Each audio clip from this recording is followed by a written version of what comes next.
Bismillahirrahmanirrahim. Assalamu alaikum.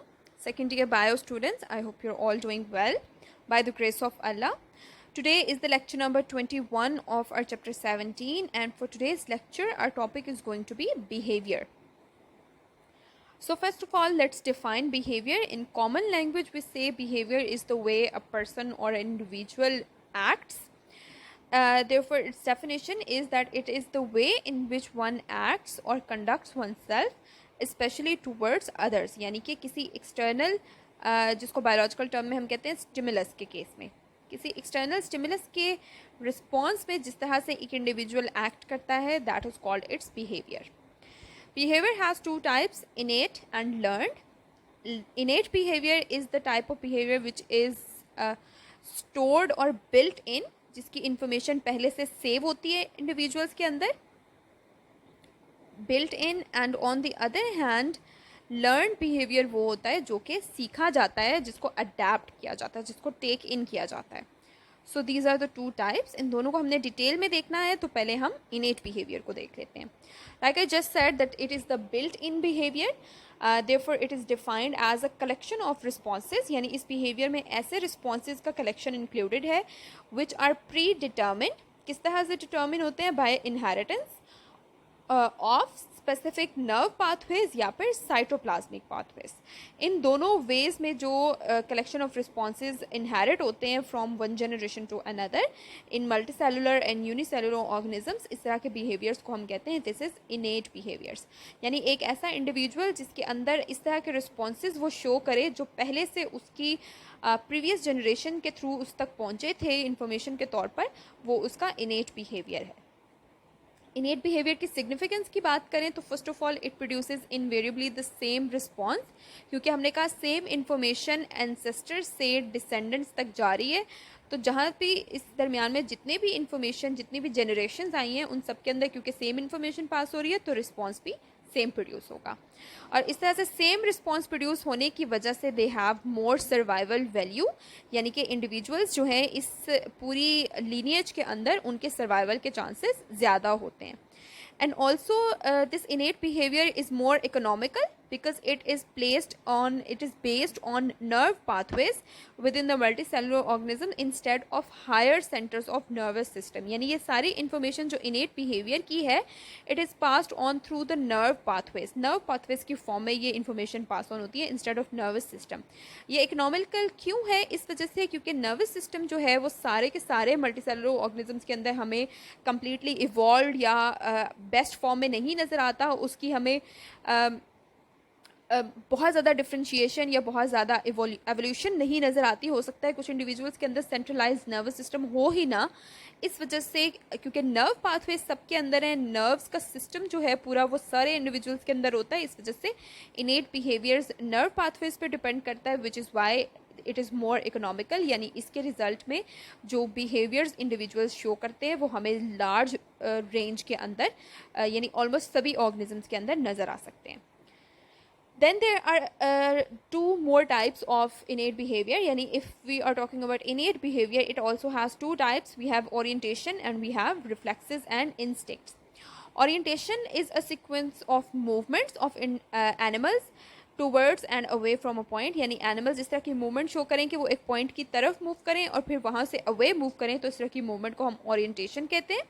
जबकि on the other hand reflexes are the automatic or automated responses and instincts are the built-in responses. यानी कि ऐसे responses जिनकी information stored होती है individuals के अंदर. Orientation की further आगे दो types आ जाती हैं. We have kinesis and taxis. So we are talking about movement in animals. इसके अंदर हम movement की बात कर रहे हैं. तो ऐसी मूवमेंट जो कि जिसके अंदर इंडिविजुअल्स रैंडम मूवमेंट शो करें या फिर अपनी स्पीड को चेंज करते रहें.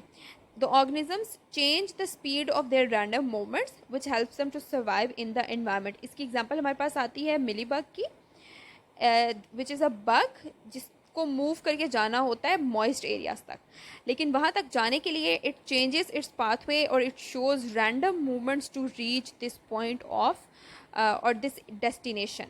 इसके ज़रिए से क्या होता है, उसके सर्वाइवल के चांसेस ज़्यादा होते हैं.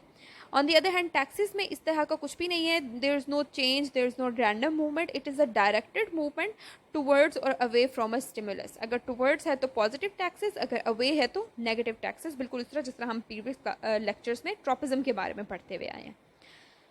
अब हम डिटेल में देखेंगे इंस्टिंक्ट्स एंड लर्निंग के बारे में।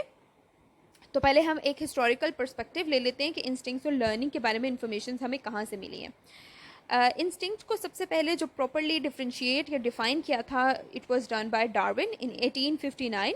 He treated instincts as complex inheritable reflexes. So he said that instincts are actually certain reflexes or responses which are inheritable and they evolve together with other aspects of life. जैसे life हमारी किसी भी individual की life के different parts through long period of time evolve होते रहते हैं, उसी तरह से ये रिफ्लेक्सेस या रिस्पॉन्सेज जो हैं ये भी इवॉल्व होते रहते हैं और इनकी इन्फॉर्मेशन एक जनरेशन से दूसरी जनरेशन में पास होती है, therefore they are inheritable. He also said that instinctive behavior is a part of one's inherited structure. यानी इस इनहेरिटेबल रिफ्लेक्स का क्या काम है किसी भी इंडिविजुअल की लाइफ में? It helps the individuals to respond to a particular stimulus and also to live their life, यानी अपनी लाइफ के डिफरेंट जो वर्क्स हैं, डिफरेंट काम जो हैं, उनको करने में भी इंस्टिंक्टिव बिहेवियर उनको मदद करते हैं. जैसे डिफरेंट एनिमल्स के अंदर वॉकिंग का जो बिहेवियर है या वॉकिंग का जो वे है, कुछ एनिमल्स में क्रॉलिंग होगी, कुछ में फ्लाइंग है, तो ये सारे जो फ्लाइंग वॉकिंग वगैरह के जो रिस्पॉन्सेज हैं, these are instinctive behaviour in animals जो उनको अपनी लाइफ को स्पेंड करने में या सर्वाइव करने में हेल्प कर रहे हैं. And they have taken this information from their ancestors और these are inherited to them. Then some early ethologists. Ethologists are the individuals or group of people who study behavior. They also talk in detail about innate behaviors और instinctive behaviors. और इन्होंने जो early ethologist हैं उन्होंने introduce करवाई term sign stimulus की. Sign stimulus is also known and as releaser and it is defined as the determining feature of a stimulus that produces a response. यानी कि किसी भी स्टिमुलस का जो डिटर्मिनिंग फीचर है, जिस चीज़ ने इस चीज़ का तयन करना है कि किस तरह का रिस्पॉन्स प्रोड्यूस होगा किसी इंडिविजुअल्स में, उसको हम कहते हैं साइन स्टिमुलस. या जिसको हम ये भी कह सकते हैं कि कोई स्टिमुलस का ऐसी टाइप या इस तरह का स्टिमुलस जो कि एक सिग्नल के तौर पे काम करता है, एक अपेरेंट साइन के तौर पे काम करता है. और ये ज़्यादातर ऐसे कामों में होता है जो फिक्स्ड काम होते हैं, जिन इंडिविजुअल्स के अंदर कोई काम फिक्स्ड होता है या उनकी इंफॉर्मेशन फिक्स्ड होती है. इसको हम एक एग्जांपल के साथ देखें तो हमारे पास एग्जांपल है मेल स्टिकलबैक फिश की.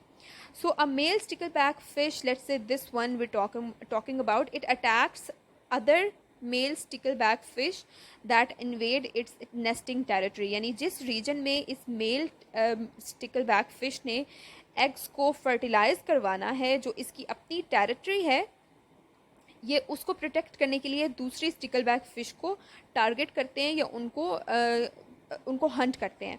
लेकिन उनको वो टारगेट किस तरह से करेंगे? They identify these other male stickleback fish by the red belly of the intruding male. So जो इंट्रूडिंग मेल है, which is this one right है, जिसके ज़रिए जिसका ख़तरा है दिस मेल स्टिकलबैक फ़िश को, वो किस तरह से पहचानता है कि ये इंट्रूडिंग फ़िश है या इन्वेडिंग फ़िश है? इट रिकग्नाइजेस इट्स रेड बेली, और उस रेड बेली के ज़रिए से इस मेल फ़िश को ये पता चल जाता है कि ये एक कंपेटिटर है या फिर ये एक थ्रेट है, जिसकी वजह से वो इसके अंदर एग्रेशन इंट्रोड्यूस होता है. और ये जो साइन स्टिमुलस इसको रेड बेली का नज़र आया, उसकी वजह से it responds bye attacking this invading fish.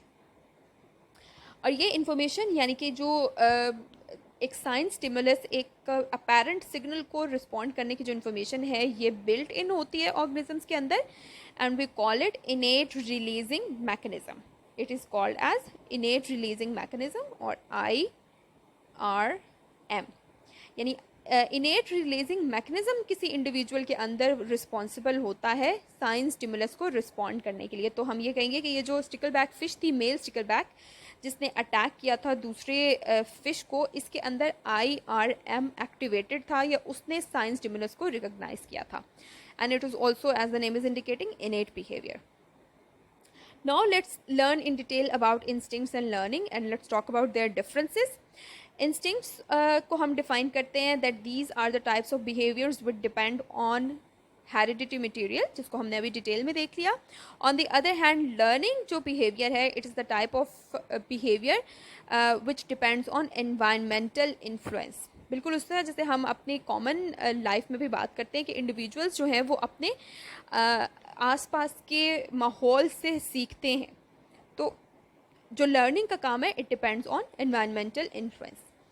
Instincts के केस में क्योंकि ये इन्फॉर्मेशन जस्ट स्टोर्ड है, one generation to another generation pass हो रही है, तो इसके अंदर एक्सपीरियंस का कोई मैटर नहीं होता. जबकि लर्निंग के केस में एक्सपीरियंस मैटर करता है, बिल्कुल उसी तरह जैसे हम कॉमनली भी बात करते हैं कि जिसके पास जितना ज़्यादा लर्निंग जिस पर्सन को ज़्यादा करनी है या अपनी लर्निंग को इंक्रीज़ करना है, तो उसको अपना एक्सपीरियंस बढ़ाने की ज़रूरत है. यानी कि लर्निंग को बेहतर बनाने के लिए एक्सपीरियंस की ज़रूरत है.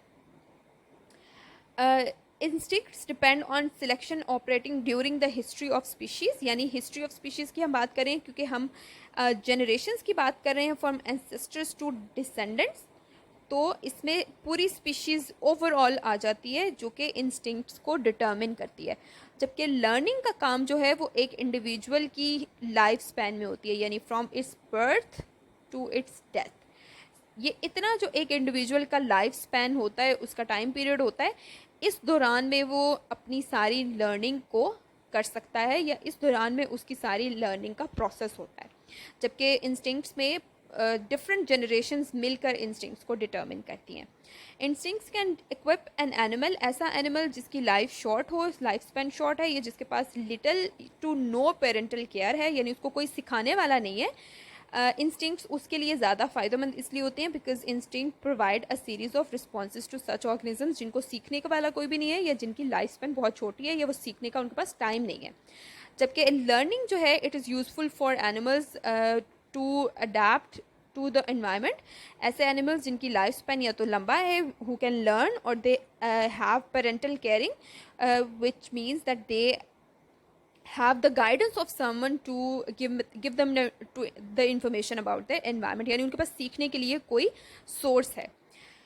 क्योंकि हमने कहा इंस्टिंक्ट्स जो है वो स्पीशी की पूरे लाइफ, पूरी हिस्ट्री के ऊपर डिपेंडेंट है from one generation to another. तो ये इसके अंदर एवोल्यूशन जो है वो बहुत स्लोली होती है. जबकि लर्निंग हमने कहा कि इंडिविजुअल के बर्थ से डेथ तक है, यानी सिर्फ एक लाइफ साइकिल तक है. Therefore evolution in the learning experience is during the life cycle or it is fast, and it also depends somewhat on the genetic makeup of individual. यानी कि किसी भी individual की learning कितनी अच्छी या कितनी बेहतर है, it depends on its genetic makeup. जिसका genetic makeup ज़्यादा advanced होगा उसके अंदर learning की ability ज़्यादा होगी. जैसे human beings के अंदर जो genetic हमारा setup है वो सबसे advanced है सारे individuals की निस्बत, सारे organisms की निस्बत. इस वजह से हमारे पास learning ability capacity ज़्यादा है. कुछ एग्जांपल्स देख लेते हैं इंस्टिंक्ट्स और लर्निंग की. इंस्टिंक्ट्स की हमारे पास एग्जांपल आती है हनी बी की. हनी बी के अंदर इंस्टिंक्ट्स जो हैं वो हैं उनके विंग मसल्स के, यानी फ्लाइट के. और ऑल्सो उनका एक और इंस्टिंक्ट है, they have the tendency to fly towards the flower to seek nectar and pollen. ये दोनों जो काम है ये उनके इंस्टिंक्ट्स हैं, उनको इन्फॉर्मेशन अपने एंसेस्टर से मिलती है. एक और एग्जांपल हमारे पास आती है डिगर वास्प की. यानी ये एक टाइप ऑफ वास्प है जिसके अंदर जो फीमेल डिगर वास्प है वो क्या करती है, इट फॉर्म्स अ नेस्ट. वो एक नेस्ट बना के उसके अंदर फूड को रख देती है कैटरपिलर की फॉर्म में. कैटरपिलर को किल करने के बाद फूड को यहाँ पे रखने के बाद इट लेज एग्स, यानी कि अब यहाँ पे एग्स भी आ गए, फूड भी आ गया, और ये दोनों काम करने के बाद इस फीमेल टाइगर वास्प की डेथ हो जाती है. यानी अब जो फीमेल यानी मदर जो थी उसकी डेथ हो गई, अब पीछे एग्स बचे और उनका फूड बचा, और वो इस नेस्ट को डेथ से पहले कवर कर जाती है. तो क्या होगा, ये एग्स जो हैं जब ये हैच होंगे, इसमें से लार्वा जो निकलेंगे, उनको पास गाइडेंस के लिए कोई भी नहीं है, उनको सिखाने वाला कोई भी नहीं होगा. तो वो सारा के सारा अपनी लाइफ स्पैन अपने इंस्टिंक्ट्स के ऊपर गुजारेंगे. उनके पास ये इंस्टिंक्टिव इन्फॉर्मेशन होगी कि जब वो एग से बाहर निकलेंगे तो उनके पास ये फूड है, ये फूड को इनटेक करेंगे और वो मेच्योर हो जाएंगे. ये सारा काम जो है ये इंस्टिंक्टिव था because they have no guidance or someone to give them any learning. और on the other hand learning की कुछ हम एग्जांपल्स देख लें तो लर्निंग में हमारे पास है डॉग्स की example. They learn to salute on the ringing of bell, यानी डॉग्स को हम ट्रेन कर सकते हैं जिसकी वजह से वो बेल की आवाज़ पर रिस्पॉन्ड करते हैं। और इसी तरह कैट्स जो हैं वो भी ट्रायल एंड एरर की बेस पे लर्निंग करती हैं। For example if they need to move through a door by pressing a button, तो वो बार बार उसको ट्राई करने के बाद और फेल होने के बाद खुद ब खुद ये सीख जाती हैं कि किस तरह से बटन को प्रेस करना है और किस तरह से उनको डोर को ओपन करना है। So these are some examples of instincts and learning. I hope you have understood the difference between instincts and learning, and also what different types of behaviors are. So inshallah, I will see you in the next lecture. Allah Hafiz.